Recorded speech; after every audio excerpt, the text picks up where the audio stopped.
5 novembre, Matthieu chapitre 17, chapitre 18, chapitre 19, chapitre 20. 6 jours après, Jésus prit avec lui Pierre, Jacques et Jean son frère, et il les conduisit à l'écart sur une haute montagne. Il fut transfiguré devant eux, son visage resplendit comme le soleil, et ses vêtements devinrent blancs comme la lumière. Et voici Moïse et Élie leur apparurent, s'entretenant avec lui. Pierre, prenant la parole, dit à Jésus, « Seigneur, il est bon que nous soyons ici. Si tu le veux, je dresserai ici 3 tentes, une pour toi, une pour Moïse et une pour Élie. » Comme il parlait encore, une nuée lumineuse les couvrit, et voici, une voix fit entendre de la nuée ces paroles. « Celui-ci est mon fils bien-aimé, en qui j'ai mis toute mon affection. Écoutez-le. » Lorsqu'ils entendirent cette voix, les disciples tombèrent sur leurs faces et furent saisis d'une grande frayeur. Mais Jésus, s'approchant, les toucha et dit, « Levez-vous, n'ayez pas peur. » Ils levèrent les yeux et ne virent que Jésus seul. Comme ils descendaient de la montagne, Jésus leur donna cet ordre. Ne parlez à personne de cette vision jusqu'à ce que le Fils de l'homme soit ressuscité des morts. Les disciples lui firent cette question. Pourquoi donc les scribes disent-ils qu'Élie doit venir premièrement? Il répondit, il est vrai qu'Élie doit venir et rétablir toutes choses.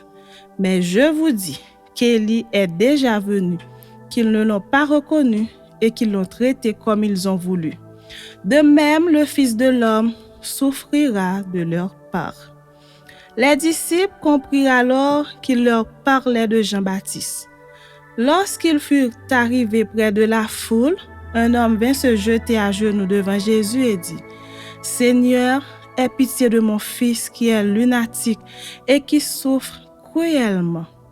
Il tombe souvent dans le feu et souvent dans l'eau. Je l'ai amené à tes disciples, ils n'ont pas pu le guérir. » « Race incrédule et perverse, répondit Jésus. Jusque à quand serai-je avec vous? Jusque à quand vous supporterai-je? Amenez-les-moi ici. » Jésus parla sévèrement au démon qui sortit de lui et l'enfant fut guéri à l'heure même. Alors les disciples s'approchèrent de Jésus et lui dirent en particulier, « Pourquoi n'avons-nous pu chasser ce démon? » « C'est à cause de votre incrédulité, leur dit Jésus. Je vous le dis en vérité, si vous aviez de la foi comme un grain de sénévé, vous diriez à cette montagne, « Transporte-toi d'ici là » et elle se transporterait. Rien ne vous serait impossible. Mais cette sorte de démon ne sort que par la prière et par le jeûne. Pendant qu'ils parcouraient la Galilée, Jésus leur dit, « Le Fils de l'homme doit être livré entre les mains des hommes, ils le feront mourir et le 3e jour, il ressuscitera. » Ils furent profondément attristés. Lorsqu'ils arrivèrent à Capernaum, ceux qui percevaient les 2 drachmes s'adressèrent à Pierre et lui dirent, « Votre maître ne paie-t-il pas les 2 drachmes? » « Oui, dit-il. » Et quand il fut entré dans la maison, Jésus le prévint et dit, « Que t'en semble, Simon? Les rois de la terre, de qui perçoivent-ils des tributs ou des impôts? De leurs fils ou des étrangers? » Il lui dit, « Des étrangers. » Et Jésus lui répondit, « Les fils en sont donc exempts, mais pour ne pas les scandaliser, va à la mer, jette l'hameçon et tire le premier poisson qui viendra. Ouvre-lui la bouche et tu trouveras un statère.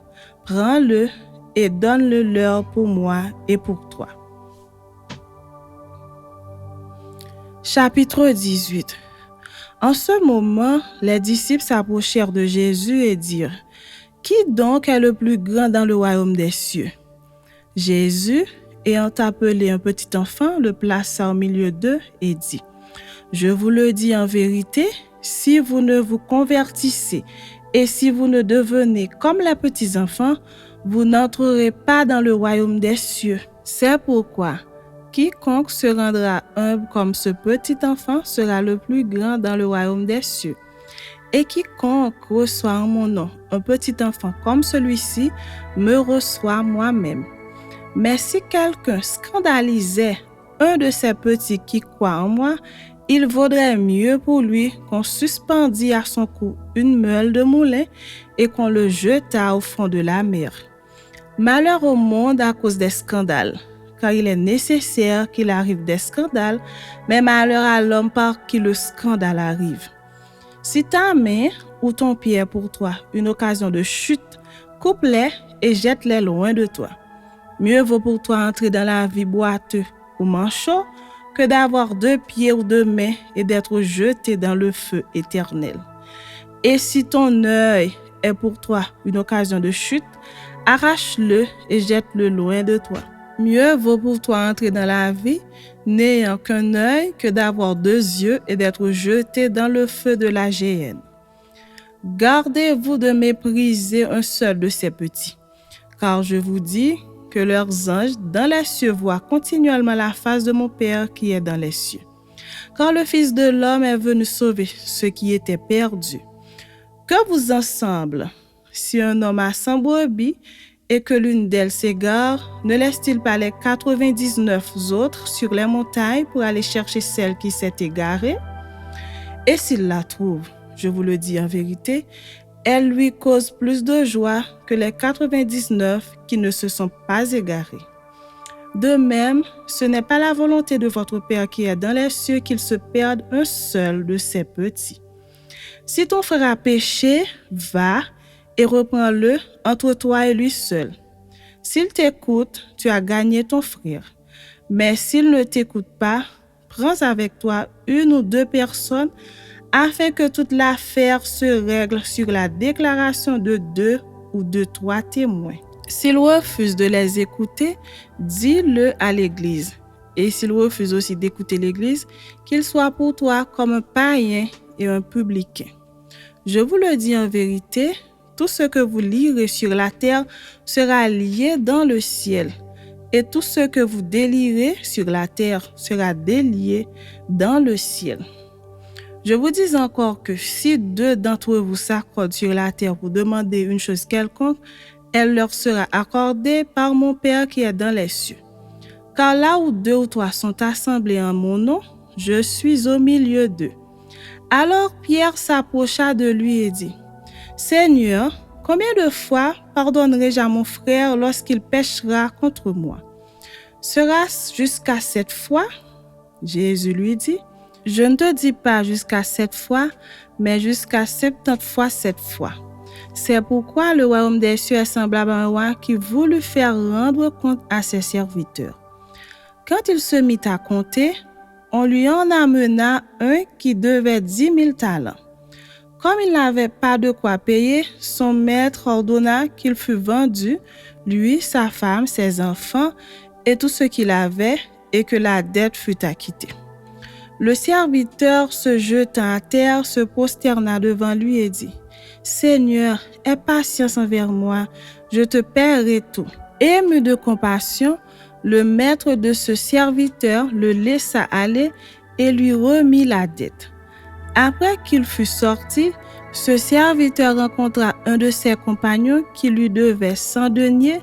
Il le saisit et l'étranglait en disant, « Paie ce que tu me dois. » Son compagnon, se jetant à terre, le suppliait, disant, « Aie patience envers moi et je te paierai. » Mais l'autre ne voulut pas et il alla le jeter en prison jusqu'à ce qu'il eût payé ce qu'il devait.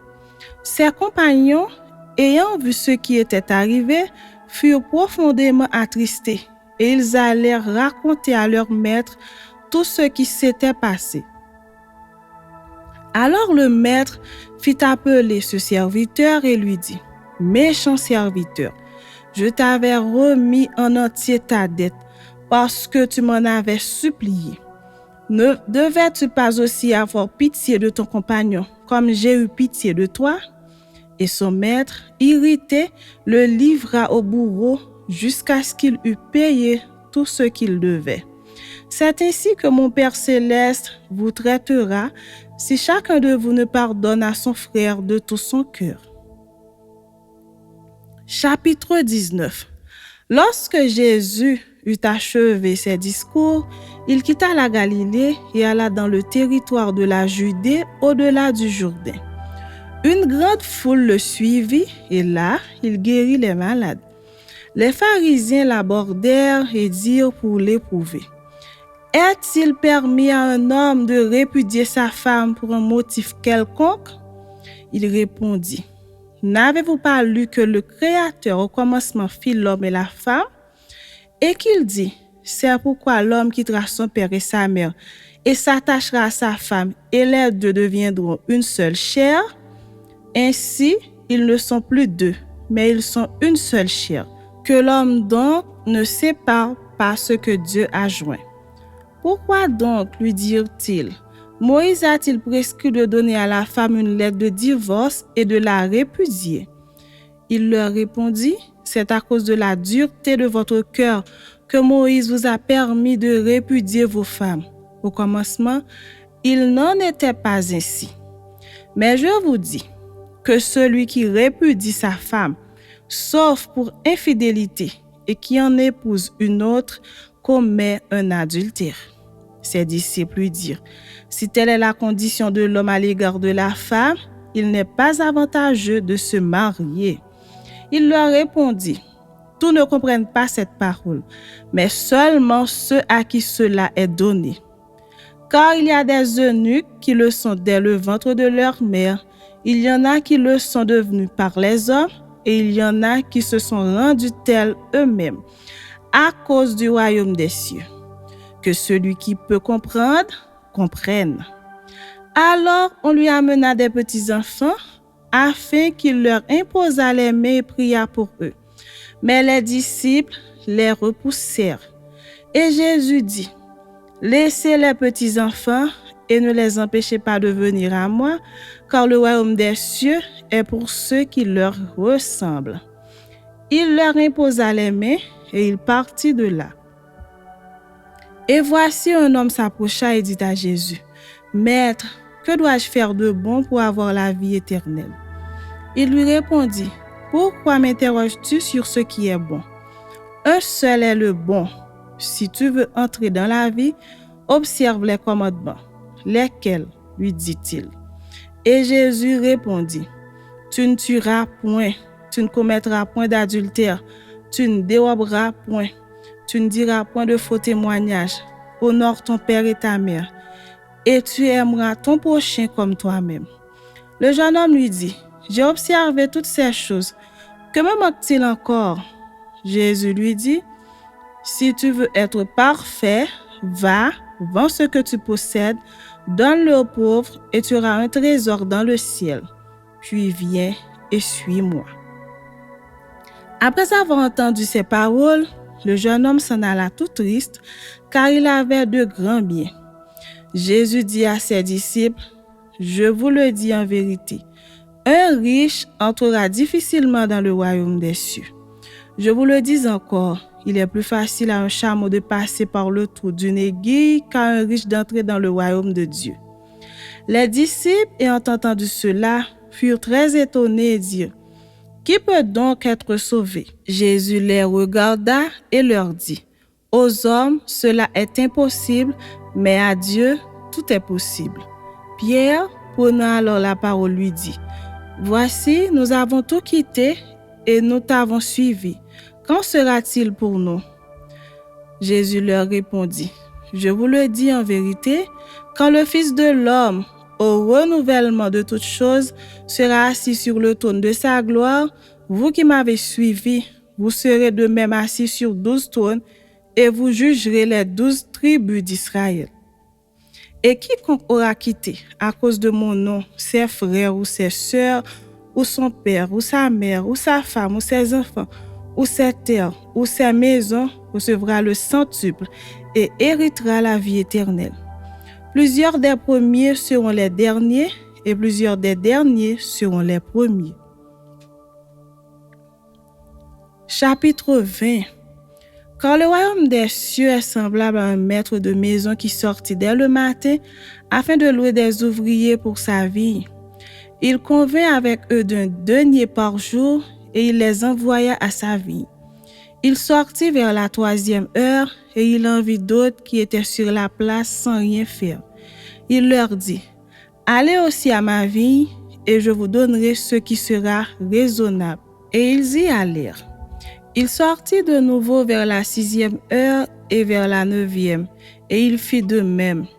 Étant sorti vers la 11e heure, il en trouva d'autres qui étaient sur la place et il leur dit, « Pourquoi vous tenez-vous ici toute la journée sans rien faire ?» Ils lui répondirent, « C'est que personne ne nous a loués. »« Allez aussi à ma vigne, leur dit-il. » Quand le soir fut venu, le maître de la vigne dit à son intendant, « Appelle les ouvriers et paie-leur le salaire, en allant des derniers aux premiers. » Ceux de la 11e heure vinrent et reçurent chacun un denier. Les premiers vinrent ensuite, croyant recevoir davantage, mais ils reçurent aussi chacun un denier. En le recevant, ils murmurèrent contre le maître de la maison et dirent, « Ces derniers n'ont travaillé qu'une heure, et tu les traites à l'égal de nous, qui avons supporté la fatigue du jour et la chaleur. » Il répondit à l'un d'eux, « Mon ami, je ne te fais pas tort. N'es-tu pas convenu avec moi d'un denier? Prends ce qui te revient et va-t'en. Je veux donner à ce dernier autant qu'à toi. Ne m'est-il pas permis de faire de mon bien ce que je veux? Ou vois-tu de mauvais œil que je sois bon? » Ainsi les derniers seront les premiers et les premiers seront les derniers. Pendant que Jésus montait à Jérusalem, il prit à part les 12 disciples et il leur dit en chemin, « Voici, nous montons à Jérusalem et le Fils de l'homme sera livré aux principaux sacrificateurs et aux scribes. Ils le condamneront à mort et ils le livreront aux païens pour qu'ils se moquent de lui, le battent de verge et le crucifient. Et le 3e jour, il ressuscitera. » Alors la mère des fils de Zébédée s'approcha de Jésus avec ses fils et se prosterna pour lui faire une demande. Il lui dit, « Que veux-tu? » « Ordonne, lui dit-elle, que mes 2 fils, que voici, soient assis dans ton royaume, l'un à ta droite et l'autre à ta gauche. » Jésus répondit, « Vous ne savez pas ce que vous demandez. Pouvez-vous boire la coupe que je dois boire? » « Nous le pouvons, dirent-ils. Et il leur répondit, « Il est vrai que vous boirez ma coupe, mais pour ce qui est d'être assis à ma droite et à ma gauche, cela ne dépend pas de moi et ne sera donné qu'à ceux à qui mon Père l'a réservé. » Les 10, ayant entendu cela, furent indignés contre les 2 frères. Jésus les appela et dit, « Vous savez que les chefs des nations les tyrannisent et que les grands les asservissent? Il n'en sera pas de même au milieu de vous. Mais quiconque veut être grand parmi vous, qu'il soit votre serviteur. Et quiconque veut être le premier parmi vous, qu'il soit votre esclave. C'est ainsi que le Fils de l'homme est venu, non pour être servi, mais pour servir et donner sa vie, comme la rançon de plusieurs. » Lorsqu'ils sortirent de Jéricho, une grande foule suivit Jésus. Et voici, 2 aveugles, assis au bord du chemin, entendirent que Jésus passait et crièrent, « Aie pitié de nous, Seigneur, fils de David. » La foule les reprenait pour les faire taire, mais ils crièrent plus fort, « Aie pitié de nous, Seigneur, fils de David. » Jésus s'arrêta, les appela et dit, « Que voulez-vous que je vous fasse? » Ils lui dirent, « Seigneur, que nos yeux s'ouvrent. » Ému de compassion, Jésus toucha leurs yeux et aussitôt ils recouvrèrent la vue